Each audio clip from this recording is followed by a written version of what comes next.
11장. 유대에 있는 사도들과 형제들이 이방인들도 하나님의 말씀을 받았다함을 들었더니 베드로가 예루살렘에 올라갔을 때에 할례자들이 비난하여 이르되 내가 무할례자의 집에 들어가 함께 먹었다 하니 베드로가 그들에게 이 일을 차례로 설명하여 이르되 내가 욥바시에서 기도할 때에 황홀한 중에 환상을 보니 큰 보자기 같은 그릇이 내 귀에 메어 하늘로부터 내리어 내 앞에까지 드리워지거늘 이것을 주목하여 보니 땅에 네 발 가진 것과 들짐승과 기는 것과 공중에 나는 것들이 보이더라. 또 들으니 소리 있어 내게 이르되 베드로야 일어나 잡아먹으라 하거늘 내가 이르되 주님 그럴 수 없나이다.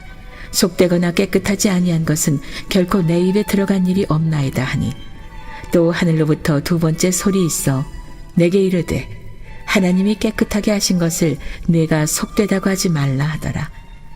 이런 일이 세 번 있은 후에 모든 것이 다시 하늘로 끌려 올라가더라. 마침 세 사람이 내가 유숙한 집 앞에 서 있으니 가이사랴에서 내게로 보낸 사람이라. 성령이 내게 명하사 아무 의심 말고 함께 가라 하시매 이 여섯 형제도 그와 함께 가서 그 사람의 집에 들어가니 그가 우리에게 말하기를 천사가 내 집에 서서 말하되 내가 사람을 욥바로 보내어 베드로라는 시몬을 청하라.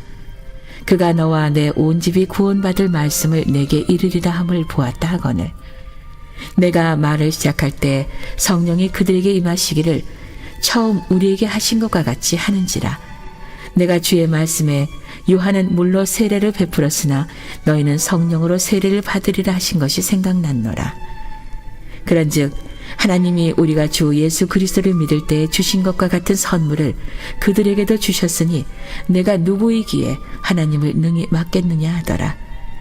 그들이 이 말을 듣고 잠잠하여 하나님께 영광을 돌려 이르되 그러면 하나님께서 이방인에게도 생명 얻는 회개를 주셨도다 하니라.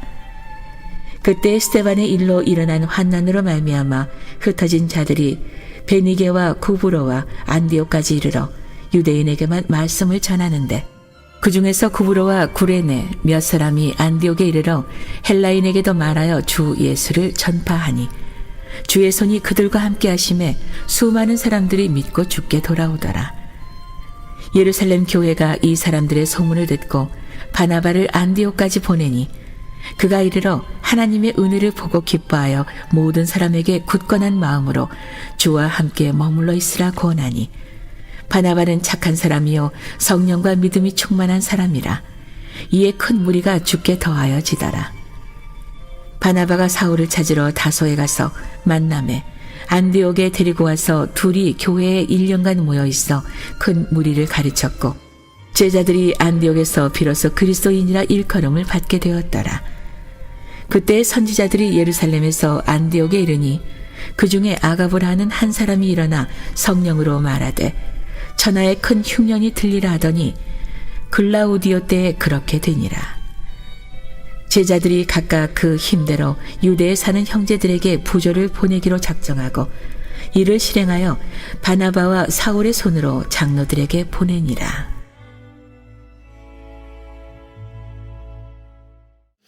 오늘도 이른 새벽 미명 마음의 소원을 품고 간절한 마음으로 주님께 나온 여러분 모두를 주님의 이름으로 축복하고 또 환영합니다. 언제나 믿음이 승리합니다. 그렇죠? 아무리 힘들고 어려운 삶의 상황 속에 있다 할지라도 기도의 줄을 놓지 않는다고 한다면 고난이 축복이 될 겁니다. 위기가 기회가 될 겁니다. 육신의 질병도 취함을 받고요. 마음의 상처도 위로함을 받고요. 앞이 보이지 않는 깜깜한 그런 절망의 어두운 터널을 지난다 할지라도 절대로 절망하지 않고요. 새로운 하나님의 미래를 바라보는 그런 눈을 갖게 될 거예요. 그래서 오늘의 위기가, 오늘의 고난이, 오늘의 아픔이, 오늘의 우리 인생에 닥쳐진 문제가 간증이 되고 스토리가 되고 하나님의 살아계심을 만방에 전하는 모멘텀이 될 것입니다. 오늘도 이른 새벽에 주님의 성전에 믿음으로 나온 여러분 모두를 축복하고 또 출근하면서 그리고 가정에서 또 원근 각지에서 회에서 이 새벽 명상을 통하여 은혜를 받는 모든 이들을 주님의 이름으로 축복하고 또 환영합니다. 오늘 사도행전 11장 말씀, 역시 놀라운 말씀이 우리를 기다리고 있어요.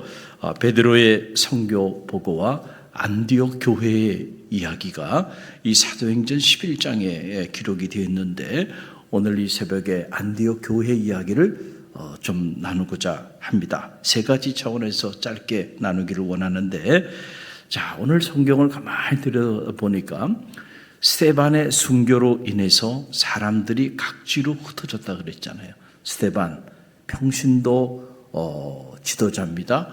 초대교회 7 집사 중에 한 사람인데, 이 사람이 초대교회 그 사도행전적 역사를 들여다보면 최초의 순교자가 사도가 아니고 이 평신도 집사였다는 거고, 이 평신도 집사의 이 순교의 피가 초대교회의 위대한 역사를 이루는 동력이 됐다는 것을 보면서 큰 감동을 받고 평신도가 위대하구나, 그런 생각을 다시 한번 하게 됩니다. 자, 베니게와 구브로와 안디옥까지 사람들이 박해를 피해서 다 뿔뿔이 흩어졌어요. 그런데 놀라운 사실은 스데반이 복음을 전하는 일 때문에 돌로 맞아 죽임을 당하는 모습을 보고도요, 그들이 흩어진 곳에서 여전히 목숨을 걸고 복음을 전합니다.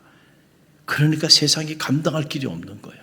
이 불씨를 끌려고 했는데 어떻게 보니까 이 불씨가 온 지역에 더 흩어지게 된 거죠. 그리고 오늘 말씀을 보게 되니까 그렇게 흩어진 그들이 그곳에서 다른 사람들도 아니고 유대인에게 복음을 전했다는 거예요. 지금 유대인에게 박해를 당하고 유대인 때문에 지금 스데반이 돌에 맞아 죽임을 당한 거예요. 유대인의 유자만 들어도 도망가야 될 상황입니다. 그런데 그들이 흩어져서 그 유대인들에게 죽을 줄도 모르고 말이죠, 복음을 전했다는 거예요. 참 이 모습을 이렇게 보면서 큰 도전이 되고 감동이 되고, 우리가 복음을 전하는 일을 우리가 더 이 복음을 전하는 이 일에 대하여 더 우리가 각성을 해야 되겠구나, 이런 생각을 다시 한번 하게 됩니다. 여러분 19절에 보게 되면 그 기록이 나와요. 19절 함께 읽어봅니다. 그때에 스데반의 일로 일어난 환난으로 말미암아 흩어진 자들이 베니게와 구브로와 안디옥까지 이르러 유대인에게만 말씀을 전하니라. 이게 무슨 말일까? 아니, 다른 이방인들에게 이렇게 복음을 전했다면 그래, 뭐 그럴 수도 있겠다 생각하는데 유대인에게만 전했다는 거예요. 아니, 지금 유대인 때문에 고난을 당하고 유대인 때문에 지금 어려움을 당하고 순교의 자리에까지 갔는데, 아니, 죽을 줄도 모르고 말이죠, 그 유대인에게 복음을 전했다는 거예요. 근데 복음의 역사는 놀랍습니다. 이렇게 전해진 그 복음으로 인하여 유대인들이 뒤집어집니다. 여러분, 이게 참 복음의 능력이에요. 사도 바울이 나는 결코 복음을 부끄러워하지 않겠다, 이는 모든 믿는 자들에게 구원을 주시는 하나님의 능력이 된다는 거예요. 이건 유대인뿐만 아니고 헬라인이나 사마리아나 어떤 사람들인지 간에 복음을 접하게 되면 결국 복음의 능력, 두나미스, 여러분 다이아마트가 이렇게 폭발하면 말이죠, 무서운 괴력을 나타냈잖아요. 그러니까 복음에는 그런 능력이 있다는 거예요. 여러분 이 사실을 꼭 믿으시길 바랍니다. 그 놀라운 능력을 가지고 있는 복음을 저와 여러분에게 주셨어요. 여러분은 그 복음의 능력을 가지고 있는 복음의 담지자들이에요. 그럼 어떻게 해야 될까요? 그 능력을 활용해야죠. 그죠? 그러니까 저 사람은 안 돼, 저 사람에게 복음 전하다가는 내가 모욕을 당하지, 말해봐야 저 사람이 뭐 어떻게 하겠어? 여러분 그렇게 생각할 수 있어요. 어떤 경우는 그냥 삶으로 우리가 복음을 전하는 거지 무슨 말한다고 되나? 그렇게 생각하는 분들도 있어요. 물론 그것이 전혀 틀린 말은 아니에요. 일정 부분 맞는 말이에요. 그렇죠? 말과 삶이 일치해야 그 말에 능력이 담겨져 있는 거죠. 그렇죠? 말은 막 화려하게 하는데 삶은 전혀 그렇지 않을 경우에 우리가 이런 말을 하지만 그러나 그렇다고 해서요. 여러분 입술로 복음을 선포하지 말라는 말이 아니에요. 착각하면 안 돼요. 여러분들이 기회가 주어질 때마다 남편이 됐든 아내가 됐든 친구가 됐든 자녀가 됐든 듣든지 말든지 뭐 하라고요? 복음의 이 능력을 복음의 씨앗들을 뿌리려니까요. 그러면 역사는 하나님이 하실 겁니다.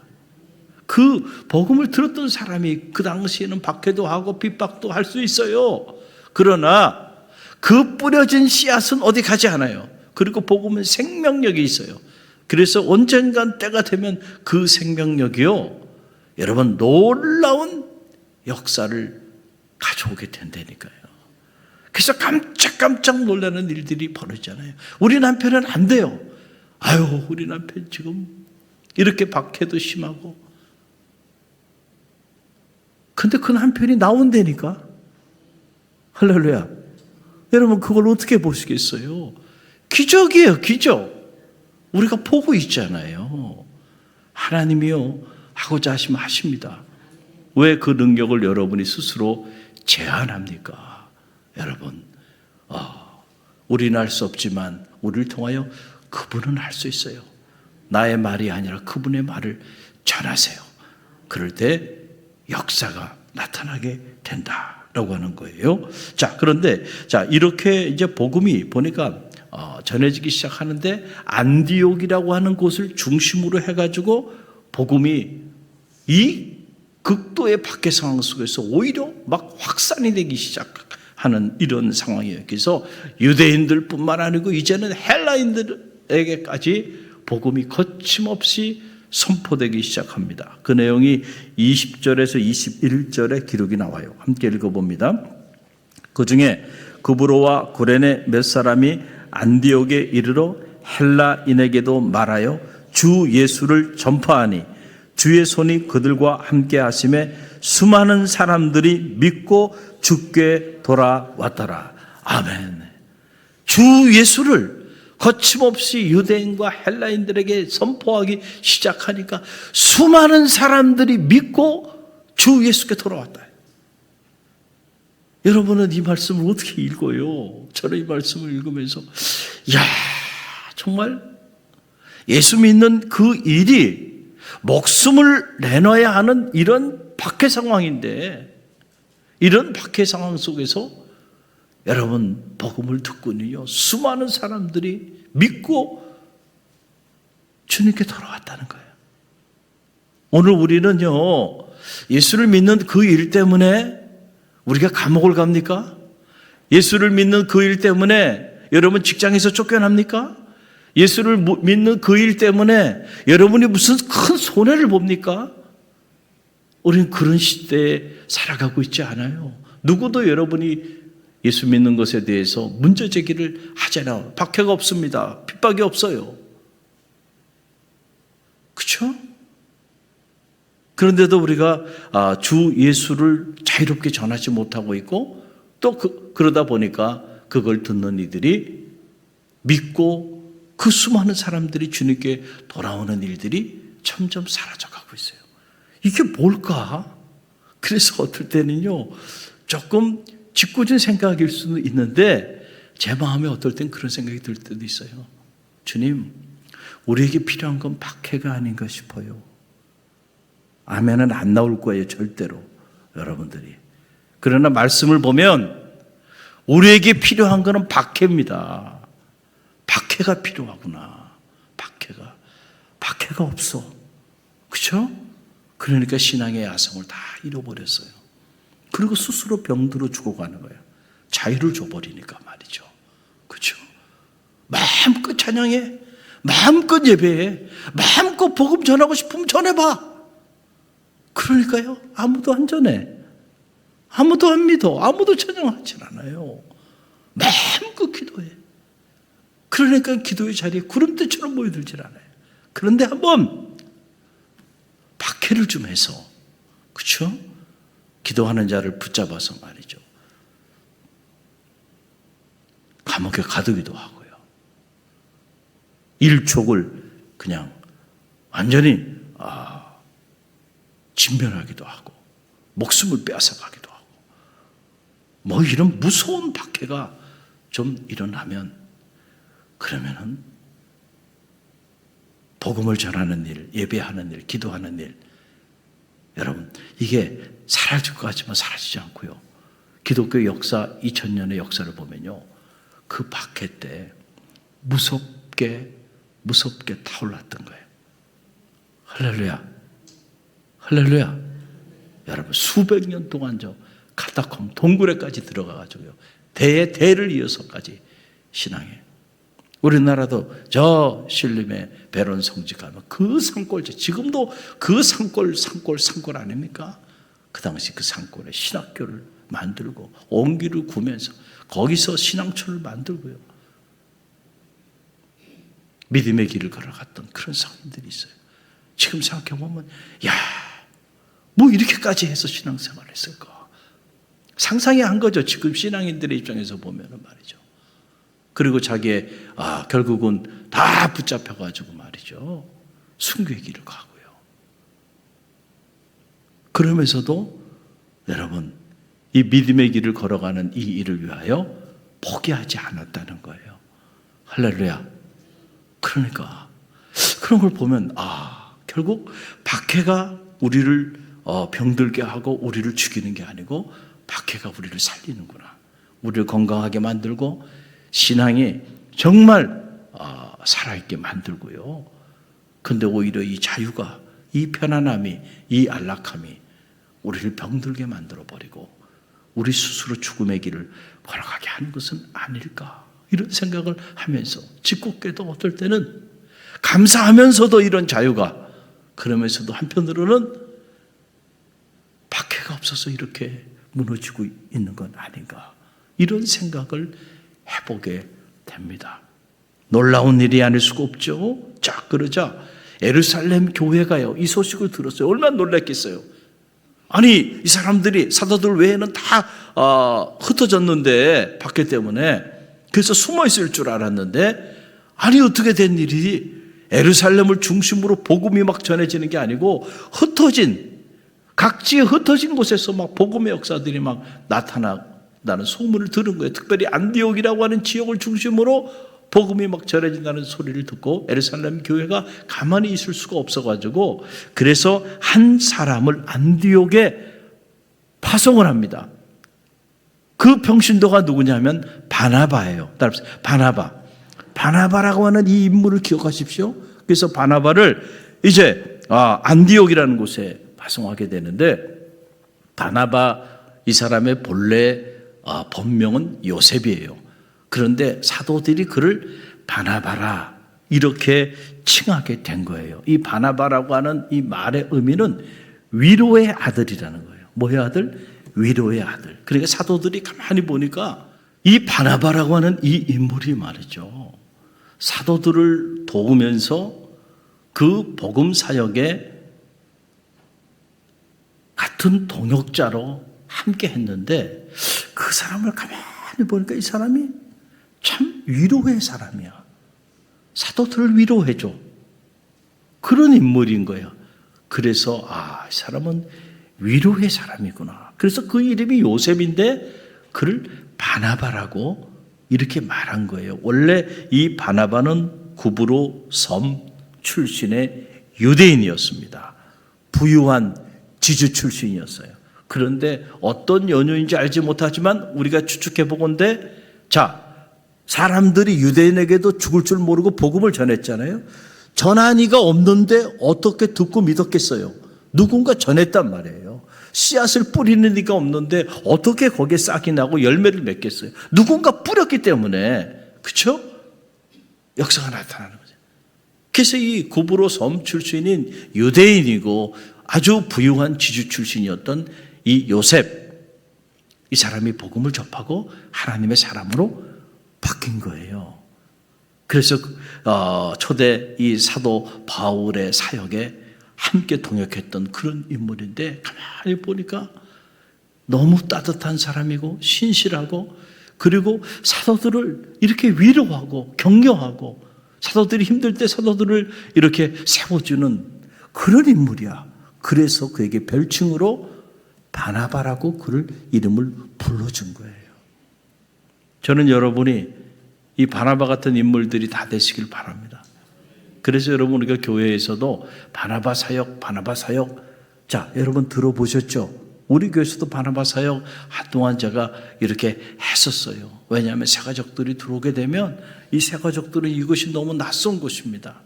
그래서 정착하기까지는 누군가 위로의 아들이 필요한 거예요. 그렇죠? 그래서 따뜻하게 좀 위로해주고 격려해주고 이렇게 돌봐줄 사람들이 필요해요. 그래서 1:1 바나바, 새가족 오면 저 사람은 당신이 저 사람의 바나바가 돼. 그래서 저 사람이 정착할 때까지 당신이 관심을 가져주고 사랑을 베풀어주고 주일날 안 보이면 주중에 연락도 해주고 바나바가 되어주라는 거예요. 그러면은 그 바나바 때문에 그 사람이 정착하고 뿌리를 내리고 여러분 생명이 살아나는 역사가 나타나는 거예요. 저는 여러분 모두가 우리 새가족들에게 바나바가 되시기를 간절히 바랍니다. 그래서 목장에서도요. 여러분 목장 모임 여러분만 가시면 안 돼요. 자, 그 새가족들이 그 목장에 있잖아요. 그분들 그 목장에 초대하세요. 그리고 함께 할 수 있도록 여러분 고려하고요. 선교에서도 이렇게 새가족 오면요. 선교 모임 가지면서 그분을 초대하고 그래서 그분의 바나바가 되어주세요. 하나님이 보내주신 귀한 영혼들이에요. 할렐루야. 그게 참 바나바라는 이 인물이 참 놀라워요. 자, 그런데 이 바나바가 자 보세요.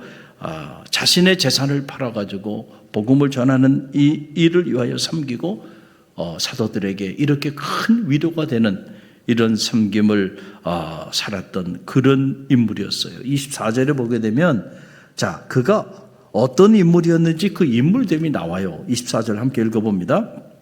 바나바는 착한 사람이요 성령과 믿음이 충만한 사람이라 이에 큰 무리가 죽게 더하여 지더라.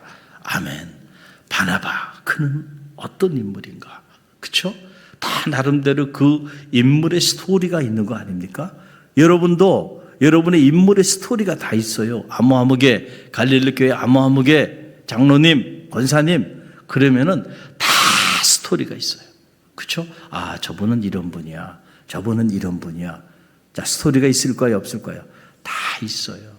나는 어떤 스토리로 기록되고 있는지를 늘 기억할 필요가 있어요. 이걸 우리가 역사의식을 갖는다. 믿음의 역사의식을 갖는다는 거죠. 또 저도 마찬가지죠. 김영목 목사님은 어떤 분이야? 이것도 기록에 남는 거예요. 하나님 앞에. 그렇죠? 제 흔적이 남습니다.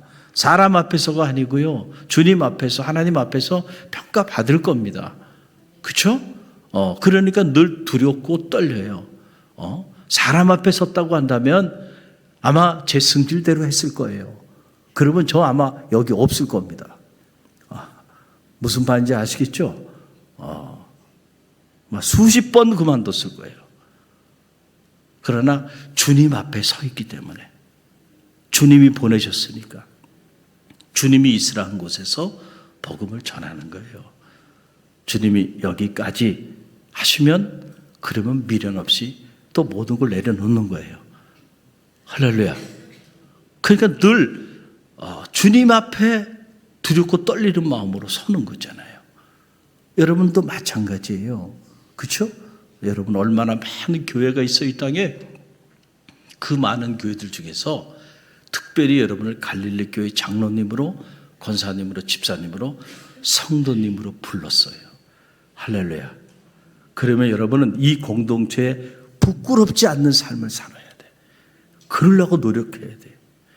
내가 이 갈릴리 교회라고 하는 이 믿음의 공동체에 덕이 되도록 노력해야 되고요. 나로 인하여 갈릴리 교회라고 하는 이 공동체 전체가 부끄러움을 당하게 되면 안 되는 거예요. 그래서 늘 그런 의식을 가지고 우리가 살아야 돼. 근데 그런 의식이 없으면요. 안타까운 일들이 벌어지는 거예요. 놀라운 일들이 벌어지게 돼. 오늘 이 바나바 보니까 참 본받고 싶어요. 그렇죠? 이 바나바가 어떤 의미면 착한 사람이었다. 그렇죠? 착한 사람. 우리는 착한 사람 별로 안 좋아해요. 여러분 자녀들에게도 착한 사람들하고 말하는 사람은 요즘은 별로 없어요. 착해가지고 맨날 남에게 말이죠. 다 빼앗기기나 하고요. 그러면 좋아요, 안 좋아요? 안 좋잖아요. 그러니까 여러분 그렇게 안 가르치잖아요. 그러나 여러분 결국 착한 사람이 승리해요. 여러분 이 사실 잊지 마세요. 자기밖에 모르고 이해타산에 빠르고 아주 현실적으로 이렇게 아주 재간이 뛰어나서 겉모술수에 능하고 당장은 성공하는 것 같고 당장은 잘 사는 것 같지만 여러분 길게 보면 아니에요. 그리고 무엇보다 하나님 앞에서는 아닙니다. 바뀌어야 돼요. 착한 사람이 돼야 돼요. 할렐루야. 그리고 보니까 성령과 믿음이 충만한 사람. 이거예요. 결국은 성령과 믿음이 충만한 거예요. 우리가 어떤 세상적으로 무슨 지위를 갖거나 아니면 어떤 학위를 갖거나 이런 것들은 부수적인 것에 불과하고 정말로 우리가 가져야 하는 것. 첫째는 사도행전에 나타난 사도행전에서 가장 하나님의 선물로 끊임없이 등장하는 것은 다른 게 아니고 성령이에요. 성령을 받도록 사모하세요. 사모하는 자에게 성령을 주신다 그랬어요. 저도 성령 충만하기를 열망해요. 그래서 우리 부교육자들에게도 날 위해 기도해 줄 때 내가 성령 충만한 목회자가 되게 해달라고 그렇게 중보기도 하라고 제가 이렇게 가르쳐요. 여러분도 성령 충만하게 되기를 바랍니다. 그래서 믿음이 없는 자가 아니라 믿는 자가 되시길 바랍니다. 이 두 가지만 있으면요, 여러분 놀라운 역사들이 나타나요. 여러분의 자녀들도 하나님의 영이 충만한 자들이 되도록 기도하세요. 그리고 믿음이 충만한 그런 자녀가 되게 해달라고 기도하세요. 그러면은요, 여러분 사막에 갖다 놔도 그 사막에서 하나님의 나라를 세워 갈 거예요. 환경이 중요한 게 아니에요. 이 바나바라고 하는 인물이 이런 인물이었어요. 그래서 보세요. 이에 큰 무리가 죽게 더하더라. 누구 때문에? 착하고 성령 충만하고 믿음이 좋은 위로의 아들 바나바 때문에 큰 무리가 더하게 되는 그런 사람들에게는 사람들이 구름대처럼 모여들게 되는 거예요. 할렐루야. 이런 바나바 같은 인물들이 우리 갈릴리 교회에 많이 생기기를 간절히 바라고, 이 새벽에 나오신 여러분들이 내가 바나바가 돼야 되겠다. 그렇죠? 여러분들이 우리 장로님들도 내가 바나바 같은 장로님이 돼야 되겠다. 바나바 같은 교구장님, 권사님, 집사님이 돼야 되겠다. 이런 믿음의 각오를 가지고 기도하면서 나가시면 여러분 정말 그런 인물이 될 겁니다. 할렐루야. 또 하나 오늘 말씀을 통해서 우리가 깨닫게 되는 것은, 자, 그래서 이제 복음이 쫙 전해지는데 그 복음이 바로 안디옥에서 이 바나바가 사도 바울을 초대해 가지고 안디옥에서 1년 동안 복음을 가르칩니다. 여러분 그 내용이 25절로 26절에 나오는데 함께 읽어봅니다.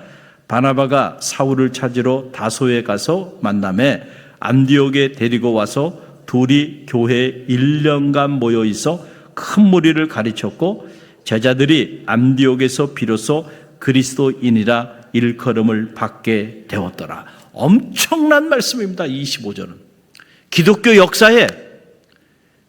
역사에 BC와 AD가 갈라지는 순간이에요. 여러분 바로 이 사도행전 11장 이 25절 이전까지 25절 26절 이전까지 제자들은요 그리스도인이 아니었어요. 미안하지만. 그러나 이때부터 그들이 사람들로 하여금 저 사람은 그리스도에 속한 사람들이구나, 그리스도를 증거하는 사람들이구나, 닉네임이 붙기 시작한 거야. 크리스찬이라고 하는.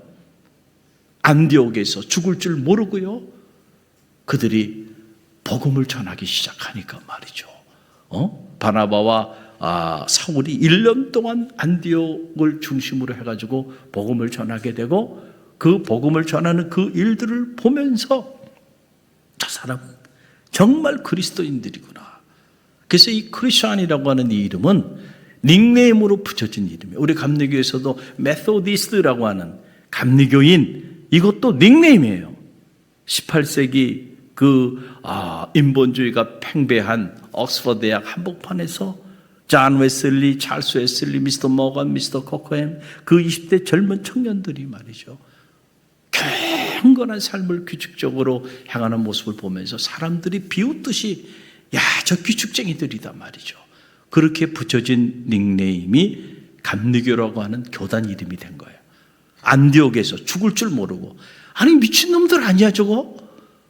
예수가 십자가에 달려 대반역 죄인으로 죽어갔는데 지금 그 사람을 죽을 줄 모르고 그 사람을 전하고 있어요. 그 모습을 보고 저 사람들은 정말 그리스도인이구나.